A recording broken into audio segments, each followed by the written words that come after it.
Behind every health conversation is a story of challenges, discoveries, resilience, and the search for better solutions. Hello and welcome to Health Digest, your go-to program for timely, relevant, and people-focused conversations. I'm Ukemere Tukwa. Today we bring you stories and conversations shaping health and well-being, including important discussions on why investing in early childhood development, especially for children affected in conflict displacement and humanitarian crisis, is essential for Nigeria's future. On that note, let's begin with our health news.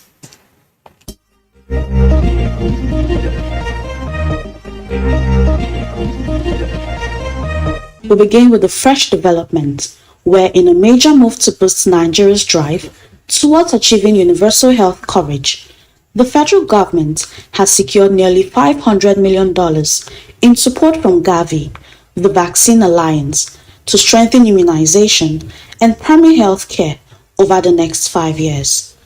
The funding, approved under the Gavi 6.0 program, followed high-level talks between Coordinating Minister of Health and Social Welfare, Professor Muhammad Ali Pate, and Gavi Chief Executive Officer, Dr. Sania Nishta, in Abuja. The minister says ongoing reforms in the health sector are already yielding results, revealing that quarterly visits to primary health care centers have increased from about 10 million in 2023 to over 45 million, reflecting improved access to quality health care.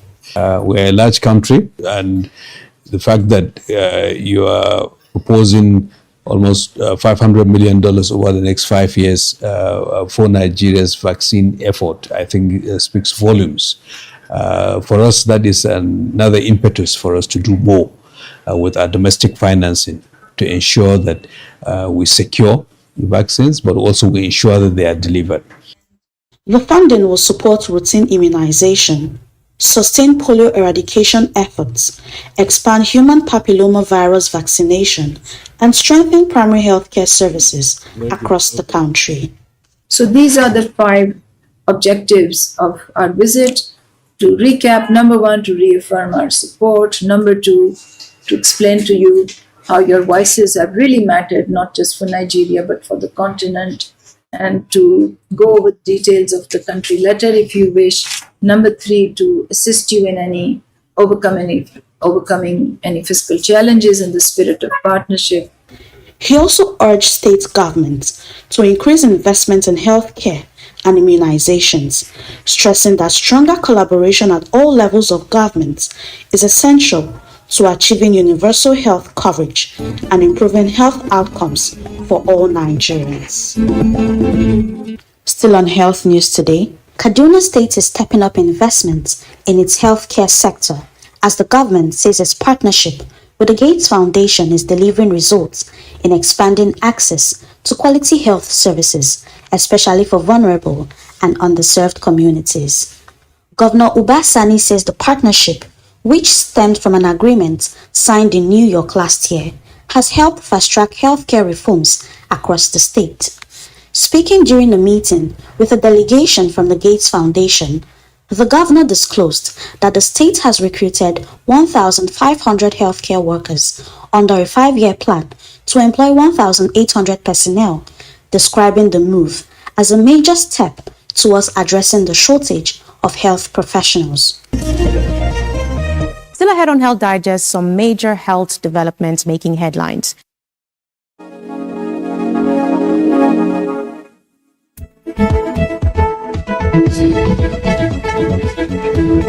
Wearable health technology has developed far beyond counting steps. Devices such as smartwatches, smart rings, skin patches, and medical sensors can now monitor health indicators, including heart rate and abnormal heart rhythms, blood oxygen levels, sleep patterns, physical activity, and body temperature. Glucose levels in some specialized devices as well. The major innovation is a continuous monitoring and traditionally accepted method in which a doctor may measure a patient's blood pressure or heart rate only during hospital visits. Now, wearable technology can potentially collect health information throughout the day and identify unusual changes. In Africa, however, the affordability remained a significant issue. The greatest potential may therefore not only lie in expensive consumer smartwatches, but in the affordable medical sensor and remote monitoring devices designed specifically for low-resource settings. Next, it's Truth Lab, where we shed light on health topics that matter and separate health facts from the myths. Stay with us. Today's question is, can you eat your way to twins? The answer is no. There is no scientific evidence that it does. However, in a town called Igbora in Oyo State, often called the twin capital of the world, known to be a town with one of the highest rates of twin births anywhere, for generations, many residents have believed that regularly eating ewedu, glasa, and local white yams, as well as drinking the town's water, contribute to the unusually high number of twins. However, scientific research tells a different story. Studies have found no proven compound in ewedu or okra leaves that causes a woman to release multiple eggs, which is what leads to fraternal twins. Instead, researchers believe the main reason lies in genetics. Many women in the Yoruba population, especially around Igbora, appear to have an inherited tendency to hyperovulate, meaning they naturally release more than one egg during ovulation. When both eggs are fertilized, fraternal twins are then conceived. So while ewedu is a healthy vegetable packed with fiber, vitamins, and antioxidants, there is currently no scientific proof that it causes twin pregnancies. The remarkable number of twins in Igbora is best explained by hereditary factors rather than diet.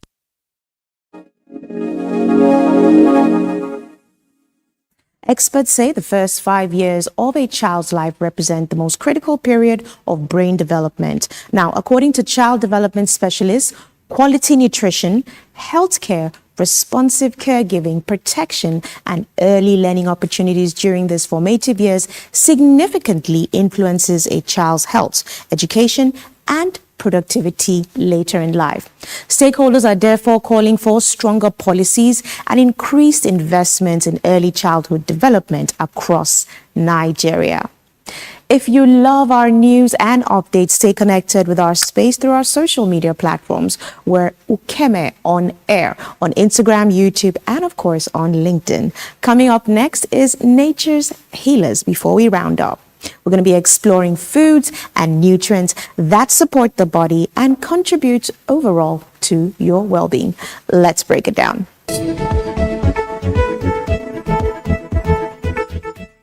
Today, we're exploring Aiden fruit, scientifically known as Tetraplora tetrapreta. Native to West Africa, this dark brown aromatic fruit pod is popularly known as Aridan among the Yoruba people and goes by different names in other communities. For centuries, Aiden fruit has been valued not only for its instinctive flavors, but also for its role in traditional healing. Different parts of the plant, including the fruit pod, bark, and leaves, have been used to help relieve digestive comfort, support women during postpartum recovery, reduce inflammation, manage fever, and improve general body strength.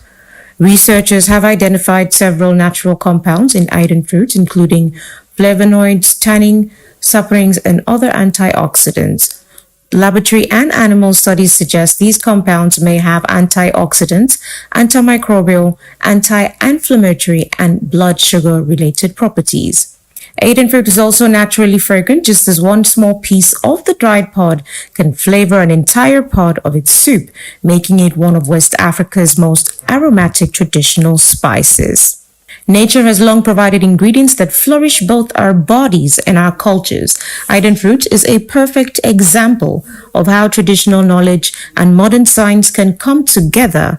But it's always too important to remember that traditional remedies should complement and not replace professional. Thank you for staying tuned to Health Digest. Yes, so it is our time for the expert chat on Health Digest. We're going to be looking at an interesting topic in light of recent events.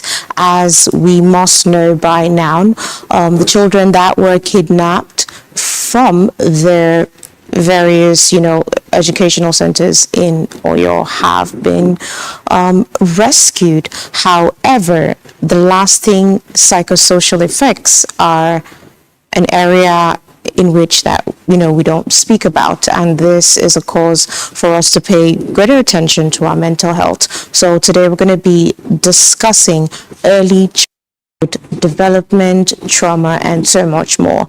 And to give us insights on this conversation, we're going to be having Mojeed Alabi, who is the co-chair coordinator of the REACH Network, which is a part of the Moving Minds Alliance convergence of organizations, CSOs that come together to ensure that children have good early development, especially when it comes to crisis. I'll also be speaking with Peter Fojino, who is the Educational Technical Advisor for Save the Children, and we're going to be discussing early childhood development and crisis when it comes to their development.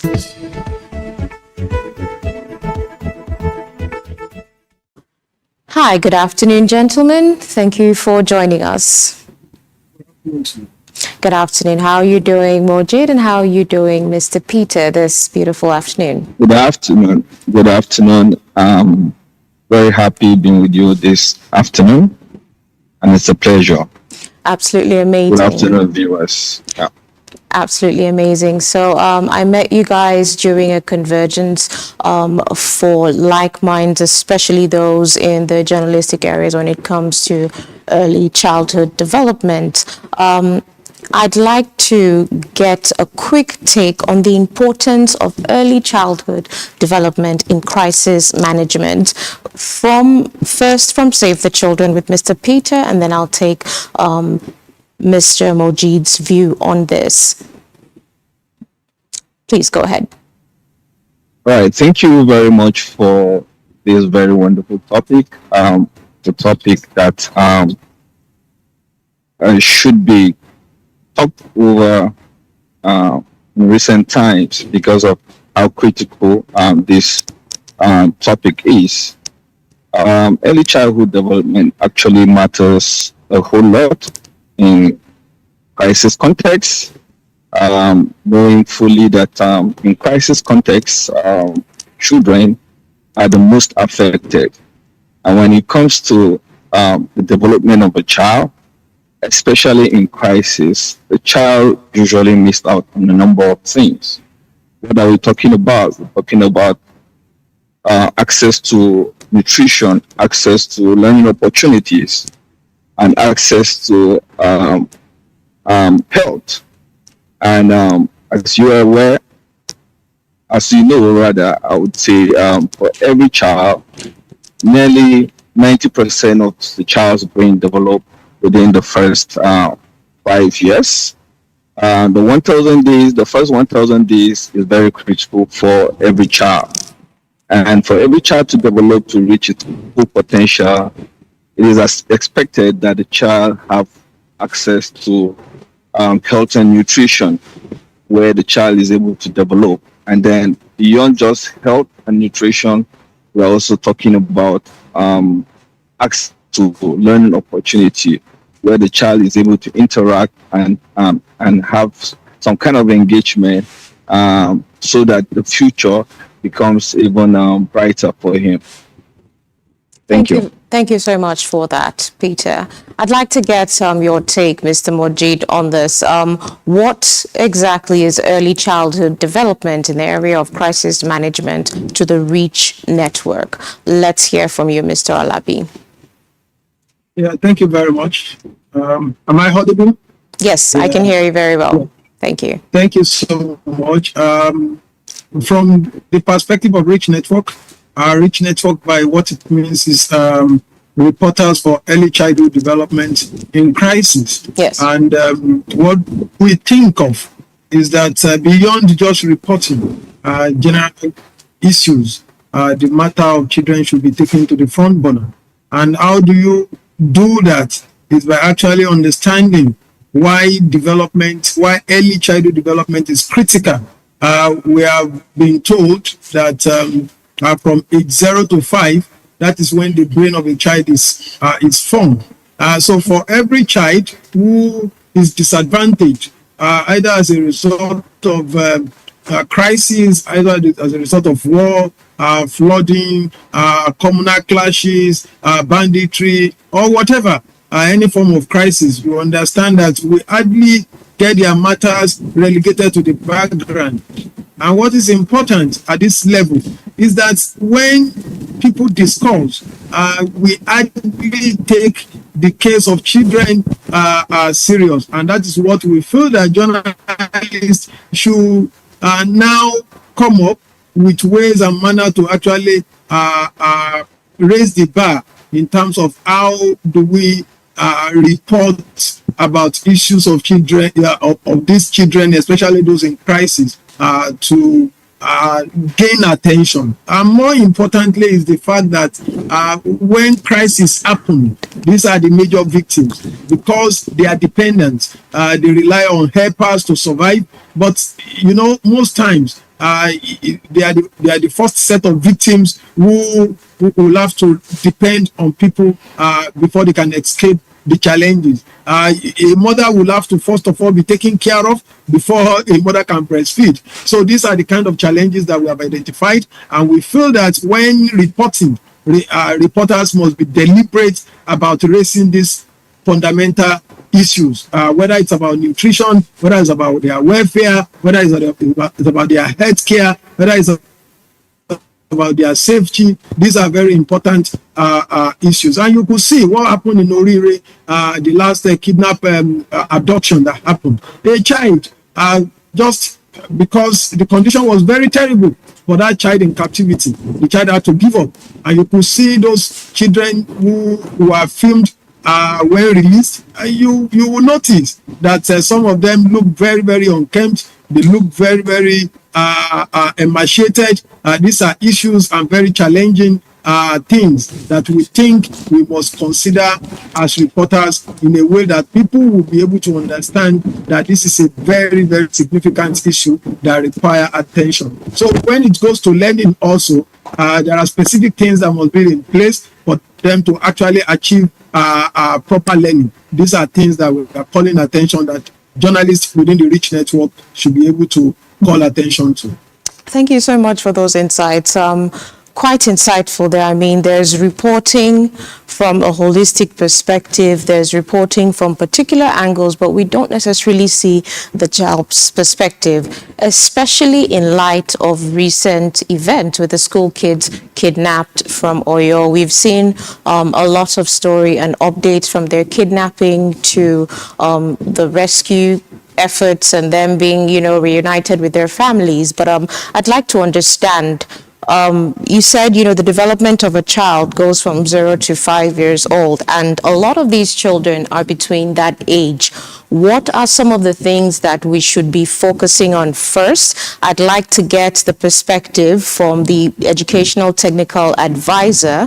What are some things that we should be looking at when it comes to these children that have just been reunited? And when it comes to the REACH network, I'd like to understand, how should this story be told to ensure that the main victims in this story, which are the children, are given the right spotlight and are given the right attention for some of these categories of things you've mentioned: nutrition, health, education, and everything else to be put in perspective?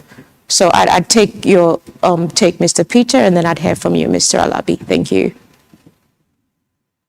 All right, thank you very much. So like also Mr. Alabi had mentioned, one of the things that could be missing out, especially for these children, is the fact that when children are caught up in any form of crisis, be it kidnapping or whatever, you will agree with me that most of these children are denied quality feeding.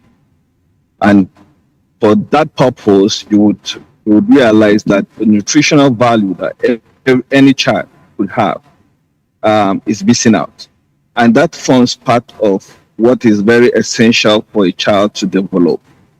Now, beyond just even the Orire crisis, if you look at, especially in other crisis contexts, especially in the Northeast or in the Northwest, you would realize that whenever displacement as a result of these factors, children get to miss out from all of these very critical elements. And we'll talk about, like, for example, malnutrition. You are talking about a child who is not being able to feed and get the necessary requirement for the brain to develop. You would experience that a lot of children are having stunted growth, where you see a child who is about 11 years looking like a child of 6 years. You see, these are effects of malnutrition. We are expected to see that a child should be able to grow according to the age that he is supposed to. So as a critical factor, children should be prioritized irrespective of what situation they might have found themselves. You would agree, like when Mojit also mentioned that when children are caught up in crisis situation, those moments becomes naturally it's not their fault to find themselves in such a situation, because the child eventually grows to take decisions for himself and for the community in the future. So I'd like to, sorry, not to cut you short, but I'd like to know, in regards to recent events with the children currently being released, in regards to the incident in Oyo, what should be the first line of action for the children? Should it be to be reunited with their guardians? Should it be medical attention? What exactly should be the first line of action to save the children? All right, so thank you very much for that wonderful question. I think other provisions comes in. Are we talking about the feeding? That is very, very critical. You would observe that most of the children were quite malnourished, spending those number of days in the bush. They were quite malnourished, and then it is important for us to, in the next 30 days, to focus so much on their feeding, to ensure that they have nutritional food, so that their body, whatever that has been lost in terms of their development, in terms of their growth, in terms of their well-being. Thank you so much for that. And I really love the last point that you brought it on, the psychosocial support, because, when we speak of reintegration, a lot of times we do not, focus on the importance of that. And I'll circle right back on that. Now, I'd like to hear from Mr. Mojid on the reach approach to this. How should journalists be covering this from a child-centered point of view? Yeah, thank you very much. Like he has explained, the psychosocial aspects of their welfare is quite important. Yes. We will expect that we keep monitoring these kids. Why not? Why also observing their safety, also observing their integrity. Why not also stepping beyond the ethical band? It is very important for us to actually keep monitoring this, because you do not know. Within the next 1, 2, 3 years, we may see some of these children who may just be waking up in the middle of the night out of fear. some of them may be nurturing some fear and unable to do certain things. These are quite important. I think the most important for journalists at this time is not just for sensationalism, not just to get headlines, not just to talk about numbers, but also to think about what becomes of these children at this time. It is important for us to have journalists who are going to be following up on them in terms of monitoring their welfare. Are they able to go to school? Are they able to learn in school? Who is taking after them? Where are they kept? These are things that, because coming from this kind of shock, some of them may not recover so quickly. Getting acclimatized to the normal system may take some time. So it is important that their care is given proper monitoring. You say not all the time that you put everything to paper. Journalists are meant to also observe. Journalists are meant to follow up. Journalists are meant to ask critical questions. There are times that maybe some of them, out of probably fear, they may be exhibiting some kind of attitude which their caregivers may not understand. But if we are actually following up on them, we could ask relevant questions and be able to bring out certain matters to the attention of relevant individuals or authorities. For instance, maybe they have appointment in clinics. Their caregiver may not have the opportunity, but when journalists are deliberate about following up on them, it will be very, very easy for stakeholders to really understand why the care is important. That's correct. Thank you so much, gentlemen, for your time. This is a developing conversation, so we'll definitely pick this up another time. Thank you so much again for discussing early childhood development in crisis management in the country. Thank you so much again.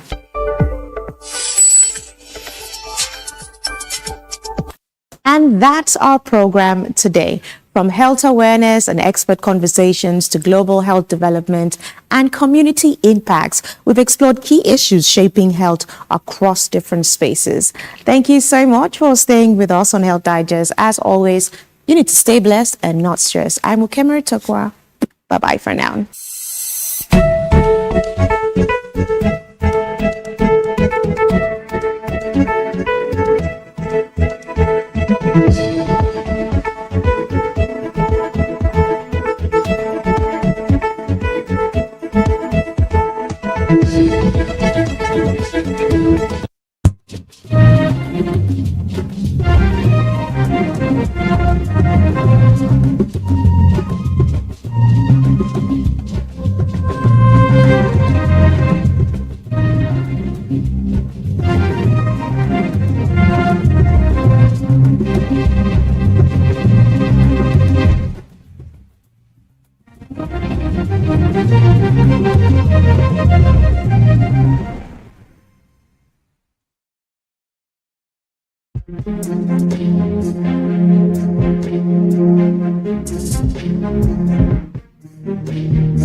welcome within our families, peace within our communities, within our countries, and indeed within our world. It's never been more needed. Because peace is not something we simply wait for to happen. No. It is something we build. We must build it together. And so, our dear viewers, welcome to our series on the pathways to peace. And to discuss this crucial topic, we are extremely privileged to have on set with us today a guest like no other. A young man, for me, he's a young man who qualifies to also share the thoughts and reflections of peace in every way you can imagine.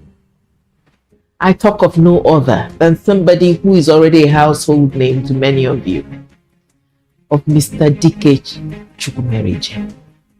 Thank you so much. Renowned. When I want to make sure I get your various titles right, I will read briefly from a script. Dike Chukwumerije is a performance poet, spoken word theatre practitioner, author, and cultural administrator. He was a program director at the Abuja Literary Society, but he is today the executive director of the Simply Poetry Foundation, which he founded to promote art for social change. And I can say with confidence, largely also for peace. Dike, welcome to the set. Thank you for having me. It's always a pleasure.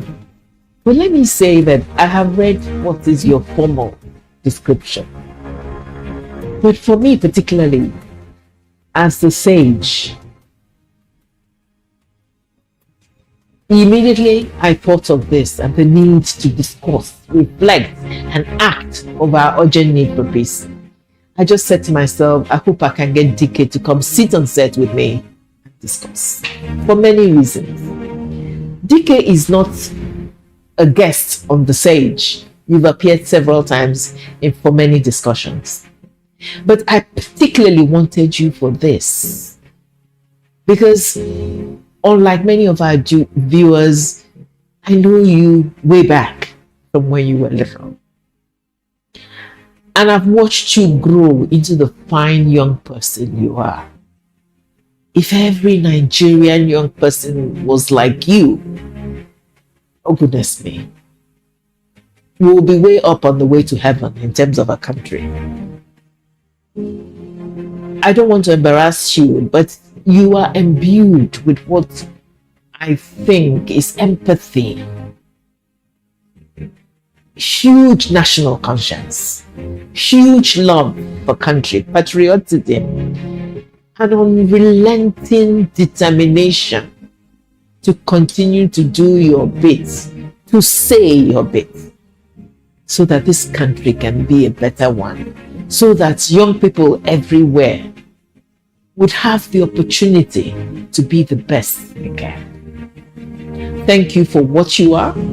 Thank you for all the people that helped you be what you are and to continue to be what you are. But most of all, thank you for being on set with us. Thank you for having me. It's an honor. It's always difficult listening to these intros. You wonder who's being spoken about. It's always an honor to be here. These are the issues and topics that are close to my heart, and it's always a pleasure to discuss them with someone that shares the same values. Thank you so much. Thank you. And so largely I have said my piece at the beginning, but I'm going to let you do the talk to a large extent and say yes, as the sage, as conversations for change and what we feel for the world, we have described our concept of peace. But for you, what is it? What is peace and what is the importance of peace? Do you believe, as we have said, that it occurs at various levels and that all of them need to be addressed? Absolutely. I see peace as, on one level, not an absence of difference, but a willingness to share, an acceptance of the rights of everybody else to be in that space, an awareness that everybody has a right to be here, and that these resources, this space needs to be shared. Just accepting that as a fact, I think, for me, is the fundamental foundation for peace. And it has to exist on every level. On a personal level, to experience peace, you have to accept yourself, your flaws, your weaknesses, your idiosyncrasies. Stop wanting to be somebody else or be somewhere else. And just accept that you are who you are, and you are where you are. That's okay. And that you were built good. Yeah. That you have everything you need to be everything you should be. If you have sort of that attitude, you have a greater chance of being at peace with yourself. And if on a societal level, you're able to look across at the other and accept that they have the same rights to be here. The lion, the lamb, the local, the thorn bush, the Igbo, the Fulani, the Christian, the Muslim, they all have a right to be here.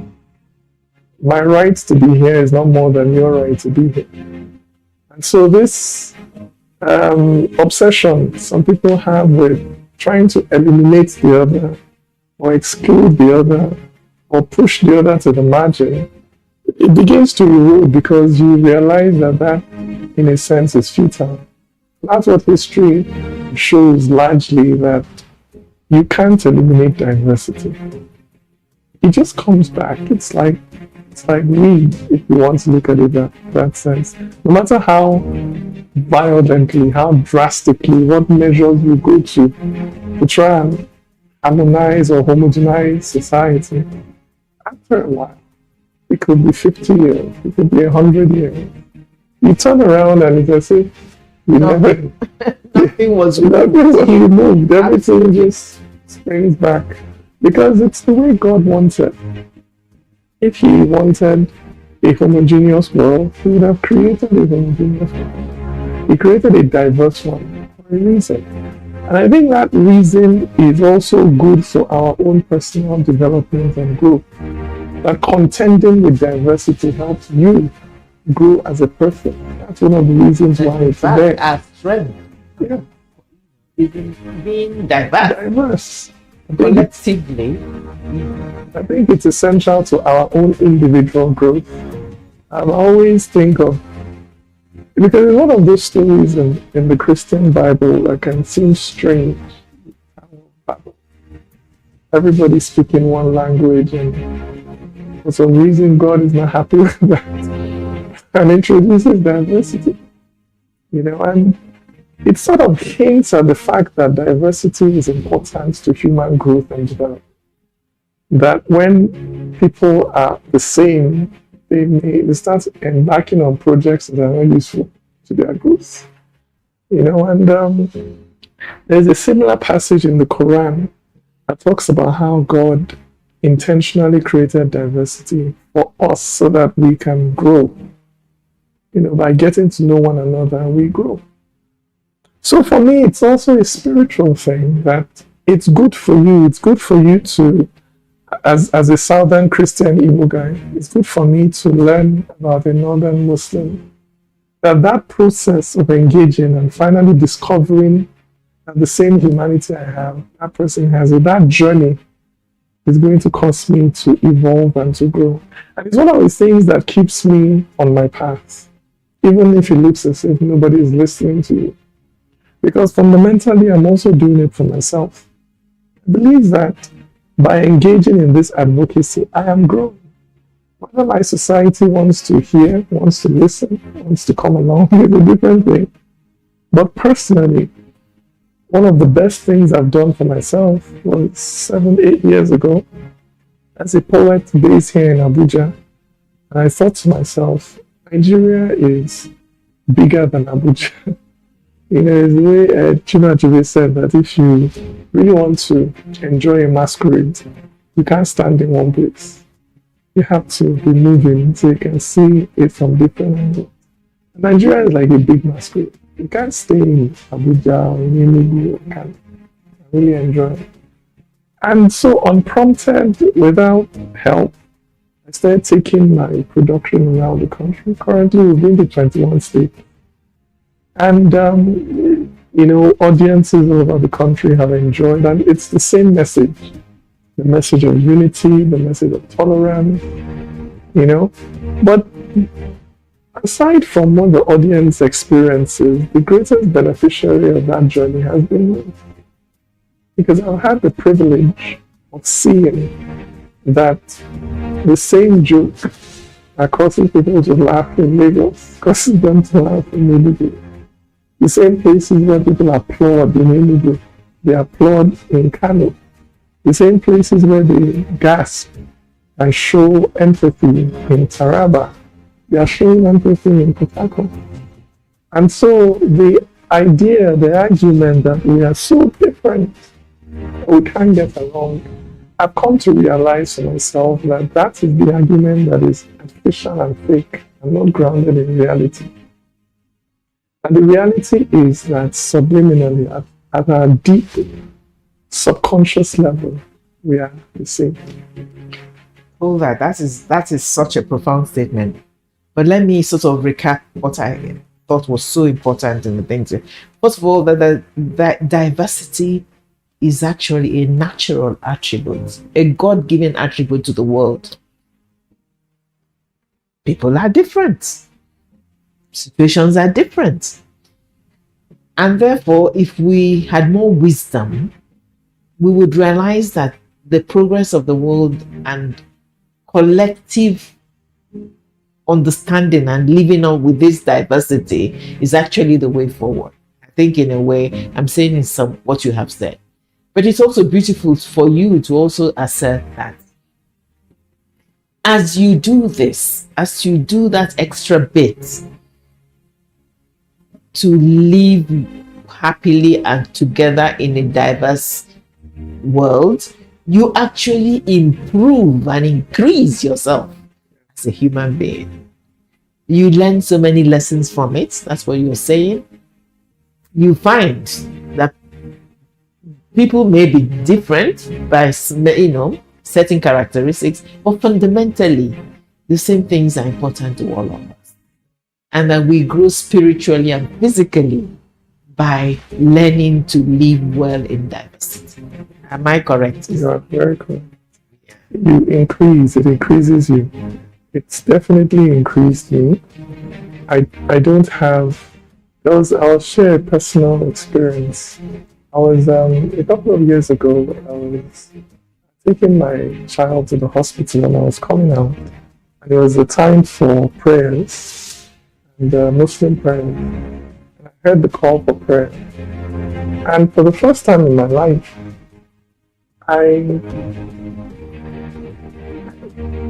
it sounded so beautiful. It didn't evoke the fear, the unease, the tension that as a Southern Christian I had been oriented to grow up with, because you're associated with violence or terrorism or this or that. For the first time, it just sounded so beautiful. And I understood that was my own evolution. That's the result of me opening, listening, going, talking, interacting, seeing the beauty, the humanity in other people, looking beyond the hijab, looking beyond the tribal marks, looking beyond the accent. and understanding that a human being who is longing for the Almighty, it's always a beautiful thing, no matter the language, no matter the expression. Precisely, no matter the religion, no matter the religion. Doesn't matter. It's the innate longing. Absolutely. I think it was one of the saints that talked about that longing in all of us. Yeah. And that longing is never satisfied because it's longing for the Almighty. Absolutely. The recognition that we are not enough. There is more. I think it's a very important thing for the world today, because lots of the crisis we face today is from the arrogant will of man believing that you can bend everything to your will. The unwillingness to accept that some things are meant to be. There is a natural law. There is a natural way. There is objective truth. Everything is not dependent on your perspective and how you see things. I think when you start accepting that there is something bigger than us and you're able to submit to it, there's a way it moderates how you act. There's a way it allows you to also let things be. But here we are living in a time where those who have power want to interrupt everything, want to impose on everything, want to change everything. And I think that ultimately that effort, which is the spirit of man, at some point you will encounter there is a limit. We are not infinite. We are not eternal. We don't go on forever. We don't know everything. No matter what scientific or technological tools we have. It's always amazing to me that the more scientifically advanced we get, the more we seem to regress in terms of our values and our character. And violent. Let me again agree with you and say that perhaps no other time than now is that so obvious. The fact that the few, relatively few, phenomenally rich and powerful people, they're never satisfied. They continue to want to consume the world. And if you look back, that is the problem at every level. It is the part of the reason for the global crisis. It is the reason for many of the problems in our country. And if you look at your communities and perhaps your families, you will find that it is those who keep wanting to assert authority that cause a lot of the problem. You want everything. You're not satisfied with what you have, where you are. You're not willing to share your space. I was reflecting on that concept of wealth and who is a wealthy person, who is a rich person. And for me, the conclusion I came to is that a rich person is somebody that has no wants. No wants, absolutely. Who is content? Who has learned contentment? As long as you have these violent wants, it doesn't matter how much money or resources you have, you're poor. But the moment you have no wants, I remember there's this Greek proverb, I can't remember the philosopher, who had rejected wealth and corruption and didn't want anything to do with the politicians. And then the emperor came to see him when he was sitting under a tree somewhere and said, "This man, you're so stubborn. Why don't you come and work for me? What do you want? I'll give you anything you want." The man said, "Anything I want is for you to step out of my son. You get out of it. I can see the sun better." Because, and for a country like Nigeria, we're dealing with a dysfunctional system, and we need to change it. But the first thing about changing the system is getting to a place where the system can change you.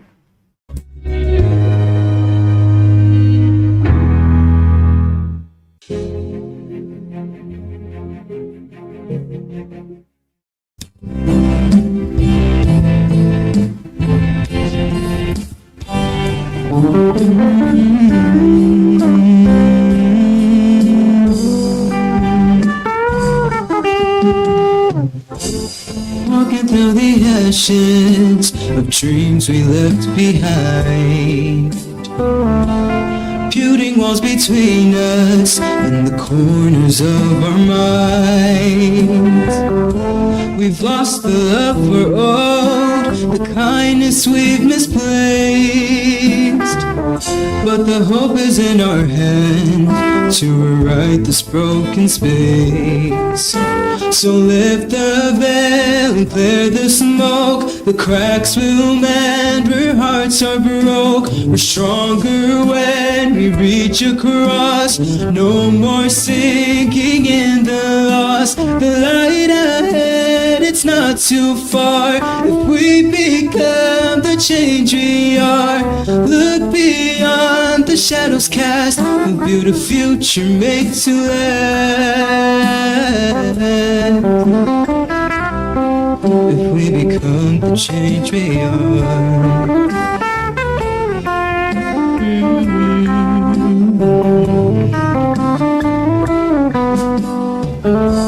The land our fathers saved is being sold off piece by piece. Leaders count their riches while the hunger never sleeps. The dreams they promised us have faded in their lives. But the power's in our hearts to reclaim what's been denied. So lift the veil and clear the smoke. The cracks will mend where hearts are broke. We're stronger when we reach across. No more sinking in the lost. The light ahead, it's not too far. If we become the change we are, look beyond the shadows cast. Let's build a future made to last. If we become the change we are.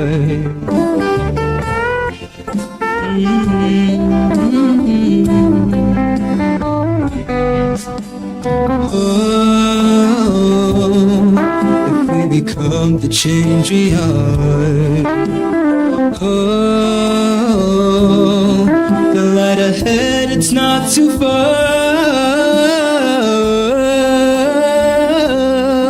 If we become the change we are.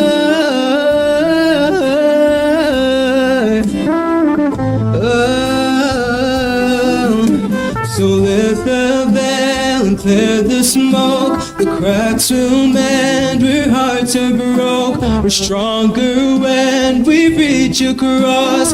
No more sinking in the lost. The light ahead, it's not too far. If we become the change we are, look beyond the shadows cast. We'll build a future made to last. If we become the change we are.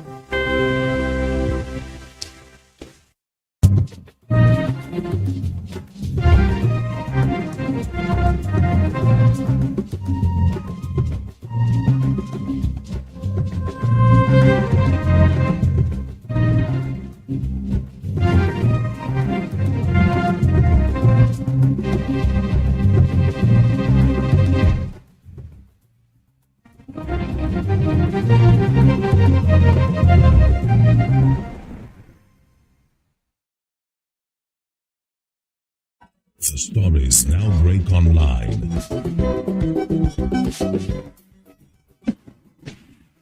Don't miss anything from our real-time updates and exclusive content. Follow and participate in discussions on live TV studio programs to shape the narratives. Subscribe, engage, and share from AIT.live at AIT_online on X, AIT Online on Facebook, Official AIT Live on Instagram, TikTok, and Threads, AIT_live, and AIT Livestream 1 on YouTube. Stay connected with AIT.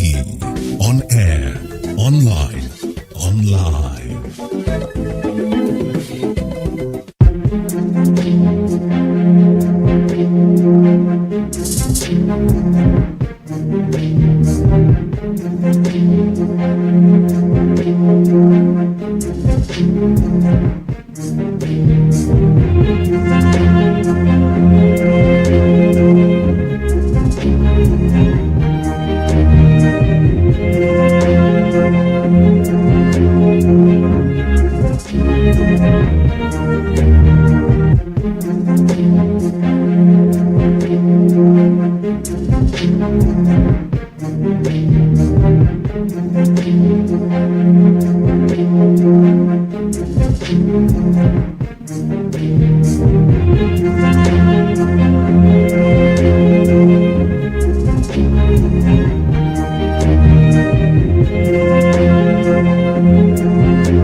Hello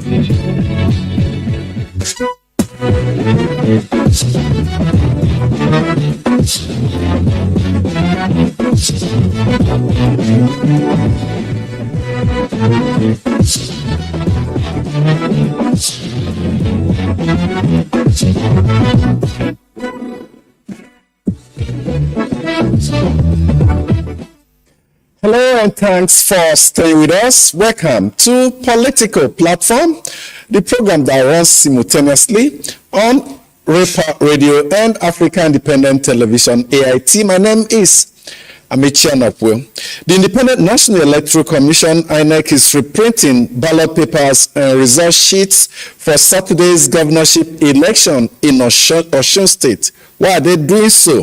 This is because a court ordered that the name of the candidate of the Social Democratic Party, Dr. Francis Ajalan, that of his running mate, Fasheku Oladipo, be put on the ballot and be included in the election. They were excluded following legal dispute over their candidacy. INEC says the reprinted election materials will get to Osun State on Thursday, that's today, for onward distribution to all the local government areas of Osun State.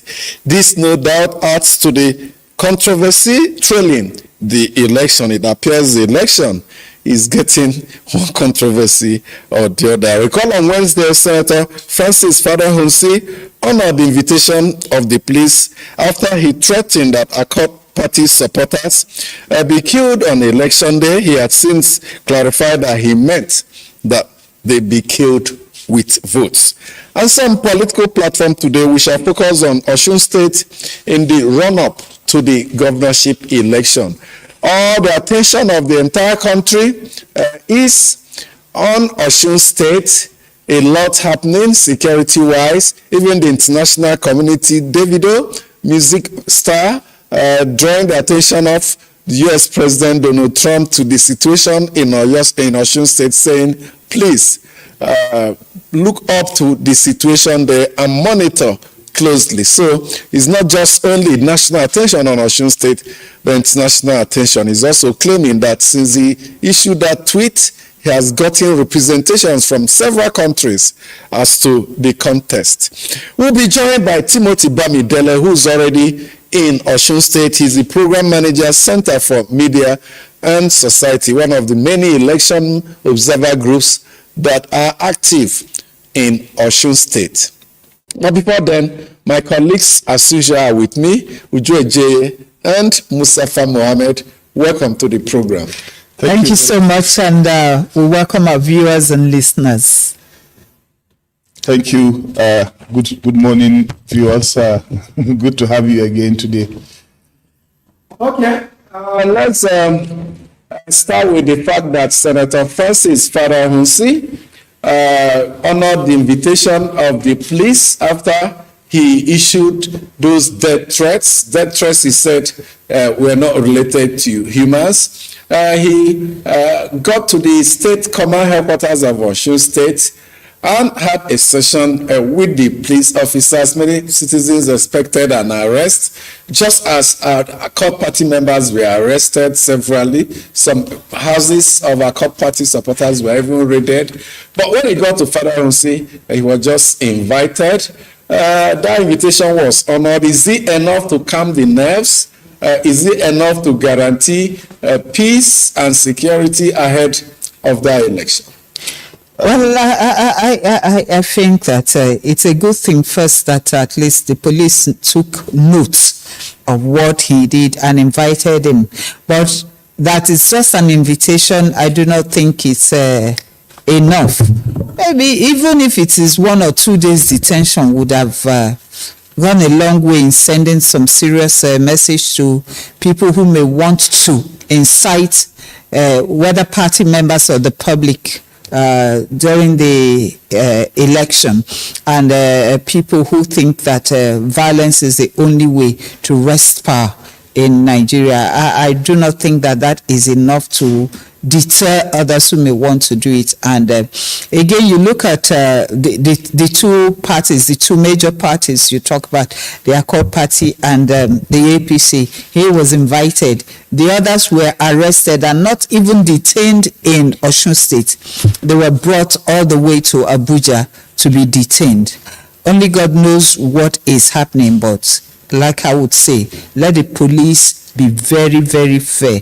Let the security agencies be very, very fair in whatever they do during this election, so we don't send the wrong signals and messages to the world. I would like to commend the Inspector General of Police, Disu, for making sure that the police acts appropriately. The invitation was very good. The interrogation was okay. And then the police spokesperson told journalists yesterday that the investigation is ongoing. Detaining for 2-3 days is not the matter. The police must do its work. And, after the debate here yesterday on the matter, I received a phone call from a retired history professor in one of the federal universities in the southeast, where the professor drew my attention to lack of social justice is what is judicial and social justice. He called my attention to what led to the Nigerian Civil War. Those who carry out the first coup, killing of Sardauna, Tafawa Balewa, Akintola, Williams, and others were not punished by the system. That actually led to the reprisal killing in Kano train station, Ojukwu trying to protect the southeast. That led to civil war that almost broke the country into two. Then followed by some of the recent incidents we mentioned, Dan Suleiman, the pastor, Yahaya Jingir, and then this one. If Nigeria will provide justice in every case, then the issue of this threat cannot be taken lightly by people who might try to call for such threats in the future, or for politicians who will organize their political talks and start killing people, snatching ballot box and what have you. I think it's not just the judiciary. Government needs to be proactive. It doesn't matter whether those making the threats belong to the ruling party at the federal level or at the state level. I was at the Kano airport some months ago, or the last year when we landed. We saw a lot of endeavor at the Kano airport trying to welcome a prominent politician. They had all the machetes and sticks, and there were more than 500 between the airport and outside the airport. And I was asking myself, is this not a federal institution with airport security, Nigerian police, the airport? I think anybody who makes a threat in the name of political party, election, or religious intolerance, the system should arrest and hammer him very well. The system. But we have seen the system go soft on members of the ruling party, and this not just at the federal level, we also see it at the state level, and that's the point Mustafa is stressing. There are party members, party officials, they know if they commit crime during the election, they can bet you that the security agencies will not do anything. And it speaks always about the loyalty of our security agencies, whether it's to the government in power, party in power, or to the state. I believe we have a lot of work to do. Perhaps it starts from their mode of appointment. When you appoint someone not based on merit, when you appoint someone based on certain sentiments, the person will push loyalty to you. He will owe that office to that your connection. And so unconsciously, the person plays to your gallery. But when it's based on performance, when it's based on merit, the person will see himself as a product of hard work. That's the position the person occupies. And we'll look at the entire nation. Look at the Nigerian state. The Nigerian state comprises of both the government and the people and every other interest group. We must have to evolve a society that enthrones merit, that will ensure that when people are appointed, they see the whole nation as their constituency and not beholden to the interests. That's why some persons have suggested that such key appointments, like in the judiciary, maybe the police, be done by the commission, instead of the president, because who pays the piper dictates the tune. There's no way a man will appoint me and then I will not have a certain measure of loyalty to him, no matter how patriotic I am to my country. You're talking about whether we should have a strong institution. If you look at the various government agencies, you can quickly, in terms of performance, point at a few with all the ministries and parastatals we have, like the NDLEA, National Drug Law Enforcement Agency, under General Marwa. You know that you don't have to mince word when we are talking about whether they are working or not. And then in the past 6 months, 1 year, you can score the Nigerian army high in terms of what they are doing in the insecurity, whether in the northwest or in the south. Then we're talking about maybe the Bureau of Public Procurement stopping procurement fraud under Dr. Adewale. You can count like 5, 10. But all government institutions must not just be working, but must seem to be working. Every wrong thing that will happen, people, if it's federal government, people will start blaming the president. But the president have appointed people, like the ministers have been screened and appointed from through the National Assembly. But are they doing their work or not? Of course, we have seen the replacement of ministers like the finance minister, but so many DGs and ministers who are not performing should be removed by the president. So if the president fails to remove, he gets the condemnation, because the Constitution tells us that executive powers are vested on the president. So, and when you delegate, you don't delegate responsibility. That's why those that are appointed must select the best. If those who are appointed fail, it means you have failed and failed woefully. That's actually a very serious thing that Dr. Amechi.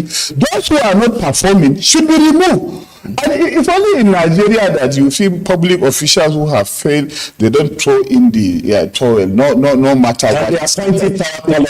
Exactly. But you see, the Nigerian police also did very well. We were actually expecting that the police should either arrest or invite, but we are still waiting to see if the Nigerian police will invite Sheikh Jingim or arrest him, because the condemnation is all over. I will not had anything since. Well, I think we should get back to a show election and take a deeper look at what is happening there. At least we thank God that yesterday there was no pronounced case of violence, apart from what Bukola told us in the morning about the 3 persons that died after the inciting statement from the senator. And we hope that party members would comport themselves accordingly. And, I was thinking this morning about what he said about Osun housing, cult groups. Cult groups and who have been bought over by the politicians, and with some supporting the different candidates. And I thought about it, and I said, okay, even cult groups have their boundaries. If you don't hit, is it not hit they call it? The other one will now hit you. So if they will maintain their lanes, and respect decorum, then we will surely have peaceful election. And the police has also gone an extra mile in training, or shall I say retraining its officers to handle this election because of the peculiar violent circumstances that have arisen. And I think that's a good step. But whatever happens, free and fair is the word. Nigeria Police, DSS, NSCDC, free and fair. What is good for the goose is good for the gander. The rule of law must prevail. No partiality, no parochialism, whatever word you want to use to describe it. Treat A like B, treat B like A. We are training the rank and file and lower level officers because training is to impact skills and competencies. We must also, and that the essence of that training, which we commend, is to ensure that they understand what election duty is all about. Yes. When they find themselves on the field on election day, they should know the practical steps to take in keeping peace, ensuring equity, and maintaining law and order. Beyond that, we should also develop the leadership, the management of the police. Yes, train the lower rank and develop the management. What do I mean by development? Let them understand that layout is not to the government of the day, but to the state. Let's go for this break and share a training program the police did for its officers in Osun State on Wednesday. Okay, we'll make that available, but we'll still go for a break. Remember, we have a guest that will join us, one of the election observers already in Osun State on ground. We hope to share with you the training program the police had in Osun State on Wednesday, and also bring in our guest for today. Do stay with us. The stories now break online. Don't miss anything from our real-time updates and exclusive content. Follow and participate in discussions on live TV studio programs to shape the narratives. Subscribe, engage, and share from AIT.live at AIT_online on X, AIT Online on Facebook, Official AIT Live on Instagram, TikTok, and Threads on YouTube. Stay connected with AIT, on air, online, online. Get ready for a bold new chapter in political discourse. The conversations that matter most are stepping into the spotlight like never before. Political platform, the hard-hitting, no-holds-barred program you've trusted on Raypa Radio is making a powerful move to television. Tune in to Africa Independent Television, AIT, as political platform debuts on your screen, bringing deeper analysis, sharper debates, and the voices shaping our nation's future right into your screens. From policy and politics breakdowns to real-time discussions with key stakeholders, this is more than a program. It is where opinions are tested, truths are uncovered, and the people's voice is heard. Join seasoned hosts and expert guests as they tackle the issues that define our democracy. No filters, no distractions, just real talk. Political platform now on AIT, 9 to 10 a.m. every weekday. Stay informed, stay engaged, be part of the conversation. People, politics, and power brings context and clarity to issues and events in governance, democracy, and development. On People, Politics, and Power, we feature people who shape the events and define the issues. A lot of the agencies are still struggling with implementation of freedom of information. The government should come. We need Nigeria to work. We examine the interplay and interaction of politics with power and their impact on policies and the people. It's about getting the system to deliver the kind of electoral outcome that people will be happy with. People, Politics, and Power with Imoni Amarebe. Will no performing agencies be held to account? Or will the numbers fade after the headlines? 1 p.m. every Monday and Friday on AIT. Thank you so much for staying with us. Let's link up with Oshobo in Osun State, where our guest for today, Timothy Bamidele, Program Manager, Center for Media and Society, will join us virtually for perspectives for the upcoming election. Thank you so much, Timothy, for joining us. Thank you so much. Good morning, Nigerians. So earlier on the program, we're hoping that all the controversy that have throughout preparations for this election have ended. We hope no new ones will be coming up. We saw police personnel being trained. We saw show of force by security personnel across the major streets of Oshoba and all that. Are there enough to really pour cold water on the frayed nerves, as it were? Yeah, thank you very much. Just like you mentioned, that we hope, and I can also say we pray that the storms will settle in Osun State ahead less than how many hours to the election.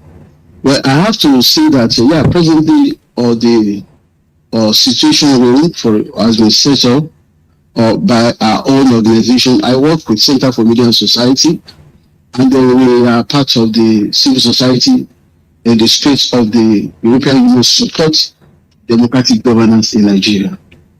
Prior to the time we find ourselves in Osun State, the program.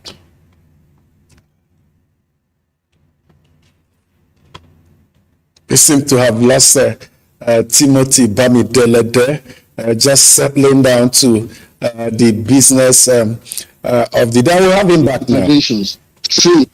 Including receptive lab intervention, voters' opinion lab, we've trained journalists, we've looked at the issue of fake news, misinformation, we've engaged, we've had town hall meeting, which was streamlined.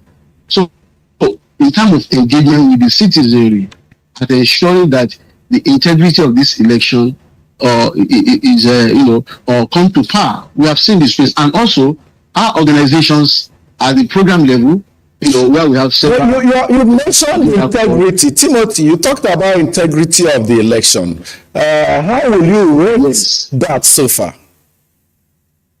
From what we have seen in terms of processes that evolved to this day, there have been a lot of shortcomings, there have been a lot of compromises, and there have been what I would refer to as attack against the simple definition of democracy. Because the basic, all of us we have learned, is that democracy is about the people, part of the people, for the people. So there is contention over that definition. And that's why those of us at the civic space, civil society, feel like that sanctity of definition of democracy must be protected. So in terms of integrity, process, what we actually monitor process, and we want to see the credibility of the process itself. So far so good. From our own baseline studies, from our assessment report, having looked at the management body, political parties, that integrity process-wise has been questioned, has been undermined. We are seeing characters that are not consistent with democratic values. Can you be more specific? Yes, be more specific. We have seen attitude. So in terms of, can you be specific? All those elements you are mentioning, we have seen is. Can you be specific? These elements you are mentioning, can you be specific? Can you give us incidents? Well, I would let just refer to our findings. From what we have seen, we were in Ekiti, and in contrast to Ekiti State off-cycle election, we see that the Osun State political environment, is more competitive, is more polarized and volatile. We have seen the key actors, the leading political parties. So we have seen the energy they invested into the space. And then this, it's an high-stake election because Osun State is a power center of political party, right? We have seen the undertone to this election. If you look at for instance, the grassroots or the local government was under contention of control. So these are activities that led to this election. So the intersection of intense or political competition, institutional dispute, and elevated public expectation. So while factors that make the political actor, so we have seen multiple threats. But from what we did in our assessment, all these areas were assessed, including the media. Or you see, for instance, as robust media space, there are about 35 radio stations, 3 television, 11 online, and then about 19 presence of print media. So we have also seen their vulnerability, right? And then from what we have seen in terms of our own assessment, 13 local governments have shown high level of vulnerability in terms of threat. You are mentioning Osogbo, of course, Yoruba, Ogungun, Ife, even part of the Ishana are from what we have seen. So what I'm talking about are what is in public domain that we have done extensive baseline, and this report we have presented to the public. All right, are you saying that the media is also taking sides in Osun State? Come again. Are you saying that the media is also taking sides in Osun election in the process? No, our interest, or what we have seen with the media, we have seen very vibrant society, and we have seen their own vulnerability too, because they seem to stand in between these key players. They are trying to do their best, and we can assess them by the quality of reports they are generating day in, day out. So if you submit their report into matrix and analysis, probably they can be estimated if they are biased or not. But from our engagement, we have seen a vibrant set of people, and we have trained them on what we think is going to happen negatively on this election. In terms of misinformation, fake news, we build army of fast checkers. We are on ground to fast check real time and to amplify to mainstream media and online media in Osun State. Our situation room that has been set up is meant to be able to monitor and also to escalate and amplify as it were. So in terms of partiality of media, we have our own media reports, and we also have the media risk as into possibility of influence by the owners. So ownership factor is playing out. Okay, it has not really undermined the versatility of journalists in Osun State. Timothy, INEC is reprinting ballot papers for the governorship election because of a court order. The SDP candidate and the running mate that were excluded before are now going to be part of the polls. INEC told us that they expect the reprinted ballots to get to Osun State Thursday, that's today. How will this affect the issue of logistic management? Ballot papers have been deployed or distributed, but fresh ones are coming today. Will they get to the point at the appropriate time on election day? That's a big flag. That's a big red flag, which all the stakeholders, the civic space, we must look at. For your information, there are about 2.3 million, registered voters in Osun State. And so if we are going to have this emergency at the twilight of an election, then we need to be on the lookout. So are there going to be efficient logistics? There are about 17,500 personnel that will be working for INEC, deployed. So how will this take place? Will it arrive today? So all eyes are on INEC again. And this talks about our process. And I think we should have a point either in our law or with judiciary that we have to put stop to this. It's very technical. It's very tricky. It's very sensitive. Let me ask this. INEC say they want to do. Let's also, cross and then follow very keenly, because for us, the civic space is a red flag. Let me ask this question. In light of the threat made by Senator Fadausi, for which the police invited him, are there extra measures of the security agents will take in that area where he made that threat? Do you foresee any uprising or any conflict as a result of that call he made, which he is denying now? Well, let me say that in the course of our engagement, we have engaged and we are engaging I'm talking about our program wide at the level of Center for Media and Society and the program wide of AUSDJ. As I speak, engagement is going on with police in Osun State as I speak, at the level of the program, in terms of getting their assurances, especially about these 13 flashpoints that are assessment and identified, including Ijesha land. So, and I said that I speak again, engagement in terms of having them engage with journalists.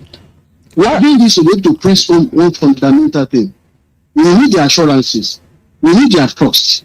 We want to see that our institution, because what makes difference in all spheres, in all democracy, is just the institutions. All right, if we may go back, law, and it's just that disregard the law, then there will be a state of chaos and anarchy. All right. If we may go back to what you said earlier about the appeal court judgment, that has necessitated the reprinting of ballot papers.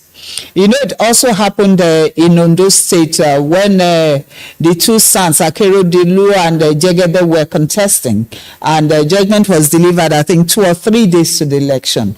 And, so do you think that there are ways that this can be tackled so that maybe the courts would need to deliver the judgment, given enough time, for this kind of logistics issues to be effectively sorted? Thank you very much. What we make is for electoral reform. We work in the civic space, advocacy for reforms of electoral law. These are things that we try to see ahead. It's a game of foresight. We should be able to sit down as a people and do what I refer to as devil advocacy. What are the things that is going to derail our system? What are the possible things? And then we do this with like a kind of baseline. You take the judiciary, you take the media, and then we do devil advocacy. That if this happens, it's going to have this implication. So don't we know as a people that this will have implication? And so there must have been a road guard, a safeguard in our system. So when we continue to make it for improvement of our law, improvement of, and you see, we put a lot of energy to provide support for electoral management body. Our organizations, by reason of components, we have components that work with electoral management body within the EU-wide program to strengthen them, also the judiciary and legislature. So I believe that we still need to improve on the quality of our reforms such that we can have a baseline in terms of timeline that will not be ambushing the system. Technically, this looks like an ambush, but because the space is open, and I don't want to use the word, let me avoid that, but let me say this, that though everyone will have right to appeal. So somebody will say, I'm trying to press on my right. Of course, that's what democracy is all about. But shouldn't you have boundary? Shouldn't we set timeline? Shouldn't there be limitation? If these are not in place, if there are no safeguards, there will be a free fall. Because if logistics will impact negatively will be affected, that means the labor of a year in preparing for this election, very sensitive material, but let's not just be negative, let's not be preemptive, let's not be pessimistic. Okay, there must be a safeguard. Do you think these materials, if they arrive today, based on INEC's calculation, that they can get to the local government areas before Saturday at least? We know such materials are already, the old materials are already at the local council areas and registration area councils, as it were. Now they will be retrieved, and this new one, INEC is hoping will get into Osogbo today. Can it be distributed in good time tomorrow so that by evening of Friday they're already at the registration area centers? Well, as much as I don't want to speak for INEC, but what we can do is to actually watch the process. Oyo State last state is a bit wide, and further places like Okela, for instance, from Osogbo, the state capital, or probably say 3 hours maybe or less. So if they have set their machinery in motion, I don't think there should be an excuse that these materials will not get to those places. So they are giving us timeline today, and I'm telling you, all eyes on institutions in Oyo State, on INEC, on the police, on paramilitaries. And we hope the logistics, because we hope the logistics will succeed, but will be envisaged and circumvented. But let's get back to the roots of this problem. The exclusion of SDP candidate from the ballot was based on contestation over the actual leadership, national leadership of SDP. Which one conducted the primary that will produce the candidate? It's only SDP that is having a problem with his national leadership.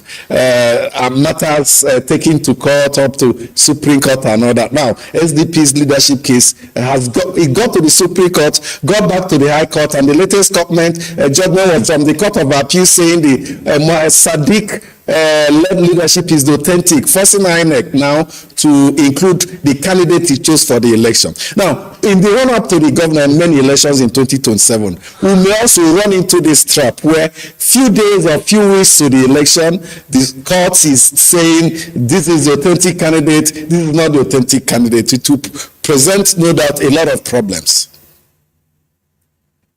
That takes us back to the question of electoral reform. Very bad. Look, Nigeria are well read, we are civilized. Those of us in project management, you can simulate all of this. You can do your risk analysis, you can do your risk assessment, and you can triangulate and plug it into what happens in judiciary and political parties. The political parties, the character of Nigerian political elite is aggression. So and this can only be tamed by law. The law of the land and what they put in their own, such that if there are conflicts, it has to be time-bound resolved, because we are going to move into another process. The timeline tells you that political parties' primaries must happen, and everything must be consummated. So if we are working with the timeline, and we are morally bound and legally bound by those timelines, we can move to the next stream. We can move to the next activities. But in a situation whereby an activity is to have been presumed to have been foreclosed, to have been concluded in an ideal setting. So why can't we push for an ideal system? We kept talking of American democracy. We kept talking of developed democracy. What was the problem with us to just copy and paste good aspects of this, and we still want to have our way, disrupt the system because we have created lacuna for this to happen in the reforms we are building? Why do you want to give room for opacity? Why do you want to allow politicians to continue to be rascally? See, we have elected for democracy, and democracy is for the people. It's by the people and for the people. So where is the people? What people are saying, let us have a process and a system that is sane enough, so that our client can be referred to as a sane client. It is workability of this institution and this process that will change everything. And I begin to reflect, when you have individuals that are above the law, then that is anarchy. When you have institutions that disregard the law, that is also anarchy. And that's why I said, let's go back to the baseline. There must be, we have to continue to interrogate our process, interrogate the electoral reform process, and pick all of these holes that we need to plug it. So let's assume that the court delivered judgment today. So what's further from delivering judgment today? So what happened? INEC will disregard the court judgment and go ahead, and the whole system will be invalidated.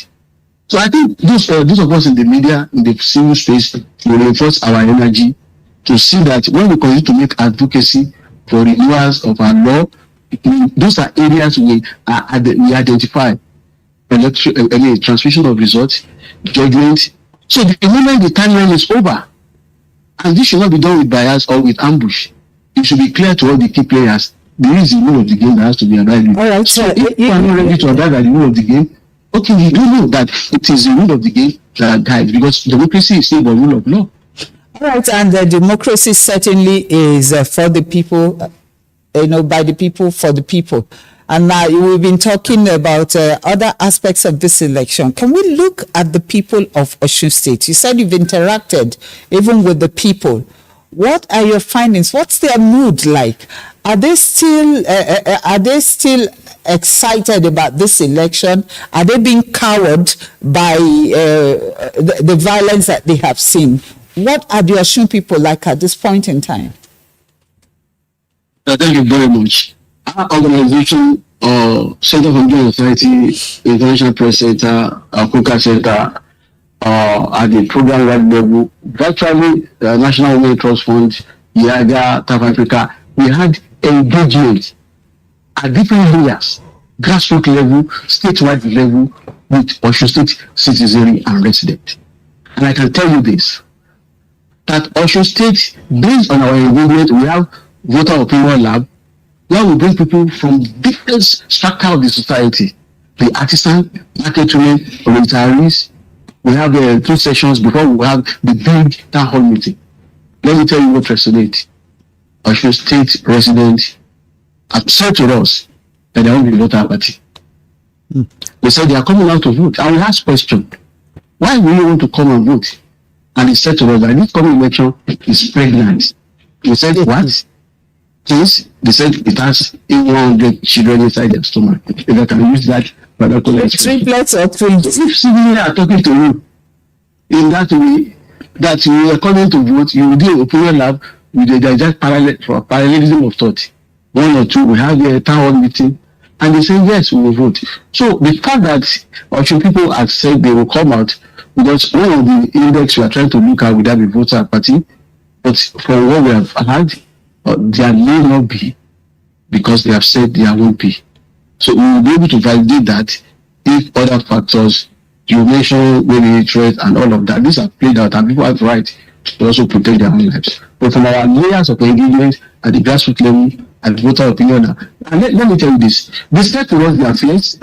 We asked them, are you listening to manifestos? Can you tell us? And they say, hey, they picked this item of manifesto, and then our organization worked together, Lucas Center worked together, and we instituted a radio program where we invited all political parties to come and talk to the people on their manifestos. That's to tell you the extent at which the program is ready and willing to give the power to the people to take informed decisions. So they said they are not busy. Then we created a platform, 1 hour, for all the political parties in Osun State. Go on air. We selected or broadcast organization. Go and tell the people of manifesto alone. No attack, no abuse. Tell them what you have in stock. So far, so good. That's how we have. So the people are more enlightened now. The people are more enlightened now, right? And at least about the different parties and their manifestos, and they can make better choices. Yeah. Yeah, that's interesting. I can tell you that. Okay, good to know that there's high level of political consciousness on the part of the voters in Osun State. Let's hope that we'll hit above the 50% mark in voter turnout, because in governorship elections across Nigeria, especially off-season, sometimes you get 20%, 18% voter turnout. Let's hope Osun State will be different. We have to thank you so much, Timothy Bamidele, Program Manager, Center for Media and Society, for giving us your time today. And because of our coverage of the Osun State governorship election this Saturday, we may have a request to you for your evaluation of the process as it gets set. Yeah, thank you very much. We'll be willing to do that. We have set a studio in the election hub where we will have a lot of our experts that are willing to feed Nigerians on the processes. And I must say to you that the program has over 800 monitors that will be working in all the local governments. So in terms of getting content, you are sure you have your people that you can revert to us at the election hub where we have studios set up. And then we believe working together we will raise the bar and democracy will answer for Nigeria. Thank you very much. Nice. Thank you so much for joining us once again. Okay, now the point he raised there, which caught my attention, was what if the court judgment had come today? Because in the past, elections where candidates were excluded led to outright cancellation of that election by the courts. We have seen it in the past. So it was good, this latest court judgment ordering INEC to include the names of the governorship and deputy governorship candidates of the SDP in this election came in good time, giving INEC the room to reprint quickly and deploy to Osun State. If you say good time, I don't know about good time, but I know that it came in time, at least for INEC to be able to do this.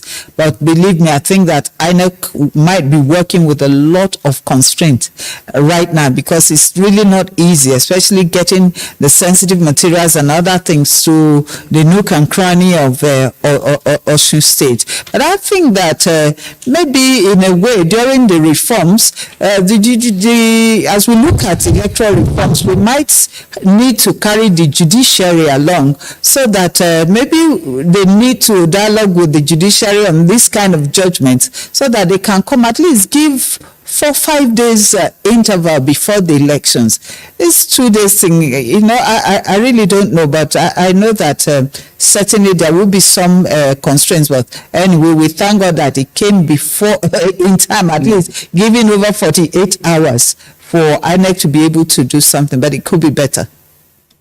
Okay, and so there are many other cases involving leadership of political parties in court. For that of SDP, it got to the Supreme Court, it went back to the High Court, got to the Appeal Court, and who knows, may end up at the Supreme Court again. And not just the SDP, the same thing with PDP and many other parties. We have seen cases get to the Supreme Court. When it gets there, the judgment do not provide clarity. Rather, it even obscures the situation the more, forcing the argument to make clarity to the High Court. Let's see clarification on the judgment of the Supreme Court. It doesn't all go well for both the judiciary and our electoral system. Time for us to bring you into the program now, where we read some of the mails you sent to our email platform. Emmanuel Ede from Madala is the first one, and he says, may I use this medium to ask the police to properly investigate and prosecute the senator representing Osun East Senatorial Zone, Mr. Francis Fadahunsi, who allegedly said to have asked APC members to kill Accord party members coming out to vote for their candidate in the forthcoming governorship elections on 15th of August 2026. If the federal government and the security operatives fail to strongly handle this situation, then this threat will continue even in the general election come 2027. And that will be very destructive for our nascent democracy. He ends. The next one is from Patrick Linus from Abuja, and he says, after widespread public condemnation, the police finally invited Senator Francis Fadahunsi, the Osun State Senator, who ordered his supporters and members of his party, APC, to kill Accord party supporters in the build-up to the state's gubernatorial election. It is an open secret. This invitation is just a small screen by the police to give the impression they are doing something. We all know he can't be prosecuted because he belongs to the ruling party, hence above the law, and is completely untouchable. Prior to this reckless statement and hate speech, President Tinubu told his guest, the Catholic bishop who visited him a fortnight ago, that all is fair in politics. These remarks certainly embolden his supporters to believe that they can do anything and get away with it since they have the backing of the president. Body language. All right. Song Ugochukwu from Lagos sent in our next mail, and it says the huge resources and manpower we put into our elections is not proportional to the outcome and performance of the presumed winner. INEC has been made to reproduce a fresh result sheet and ballot papers to accommodate the SDP candidate because of a court declaration just few days to the election. We can't sustain this system of government. The APC and Accord are at loggerheads, not because they love Osun and want to make life better, but because of power and resources of the state. The APC did not say Governor Adeleke is not working, but that he is spending resources on his hometown alone. We should devise a system where voters can use their BVN or NIN and vote. This INEC BVAS is not foolproof. It can fail, and politicians are smart. About 6,000 BVAS machines will be used in Osun. Let the voice of the people be the choice that will emerge. And Emmanuel Kama from Alimosho, Lagos says, please, I crave your indulgence to observe that the infidel statement of Sheikh Jingir of Kano State, ostensibly referring to Christians, is very unfortunate and incisive. This is because statement like this is capable of causing religious upheaval. More importantly, let's remember the Rwandan genocide, the Rwandan experience, the consequences of it, which was chiefly caused by ethnic hate speech. Here is reminding Nigerians that Nigeria is a secular state, and therefore we should stop any act that is capable of stirring up religious crisis. On the other hand, Sheikh Jingir needs to be cautioned by Muslim leaders to refrain from further acts capable of causing breach of the peace. And I think that Muslim leaders have been actually doing that. We had one with us here, Sheikh Khalid, yes, and Sheikh Nuhu Khalid. Okay. And he was very, very clear that that is un-Islamic and it is not. Sultan Sokoto has also issued a statement, His Eminence Sultan Saad Abubakar condemning, saying that nobody should think his religion is better than the other, that people should live in peace. And let me also quickly make this correction. Jingir is from Plateau State, not from Kano. He was invited for the wedding when he had his mouth. So much for that clarification. Jingiri himself is unrelenting. He's unapologetic, saying he didn't start it and says that's his personal opinion. It says out of the abundance of the heart, the mouth speaks. He said what he meant. And for today, we'll come back tomorrow with another edition. On behalf of my colleagues, my name is Amici and I will enjoy your day.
Therefore, armyworm has caused devastating crop losses across Africa since it arrived in 2016 in Malawi at Lilongwe University of Agriculture and Natural Resources.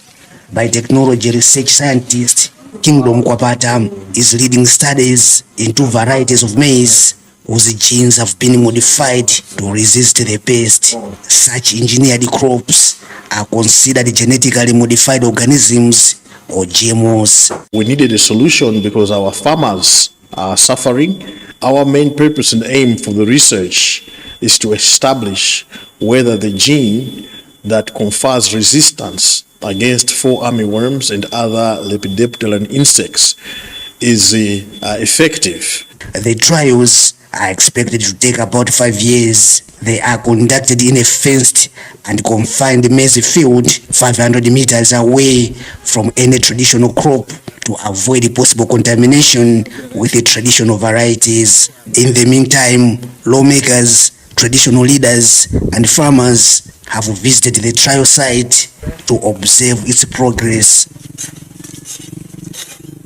Some farmers are excited about the trial, which is in its first year.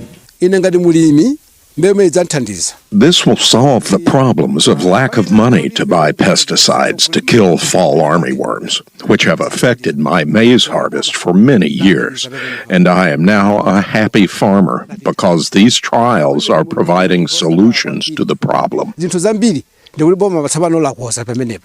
Another subsistence farmer, Esther Ganjawala, is skeptical about the technology. She notes that replacing local maize varieties with high-yielding hybrids has created new troubles. These new varieties are not good at all. You can't harvest anything without applying fertilizers, and they are easily attacked by pests. That's why there is growing poverty. But with our local varieties, we can harvest even without applying fertilizers.